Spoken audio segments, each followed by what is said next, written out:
At ito po mga kadodong, ito bagong dating naman pong baka po to. Ayan o, number 5. Kaya ano po, Anthony. Ayan po yung baka po dumating po ngayon. Ayan at meron daw po itong 3 pirasong malalaki tuna. Ayan at titignan po natin yung huli po nila mga kadodong. Ayan o.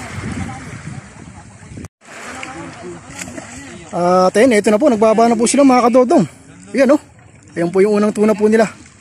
Ayan o. Ano na po, junioran po itong unang baba po nila. Ayan o. At antayin po natin yung huling baba po nila mga kadodong. Ayan o. At ito na po yung pangalawa po nila o. Ayan, mga junioran po yung huli po nila mga tuna ngayon. Ayan o. Ayan o. Mga good size po ito mga kadodong. Ayan o. Ayos po yan o.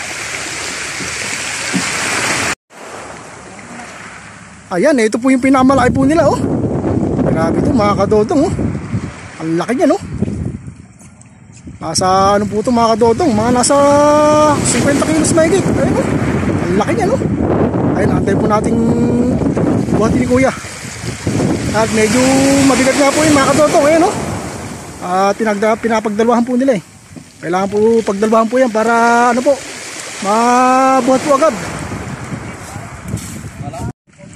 Ayan, at ito na po. Ayan, at bubuhatin na po ni kuya. Ayun, laki oh. Ayos po ito mga kadodong. Laking tuna po natin oh. Grabe. Ayan oh. Ayos na naman yung huli po nila ngayon mga kadodong. Ayun, naswerte na naman po sila po ngayong araw. Ayan oh. Ayun, laki po nito oh. Ang laki ng mata. Ayan oh.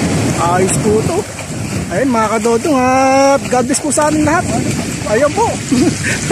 Ang lakas bumuhat nito oh. Ang laki po niya no.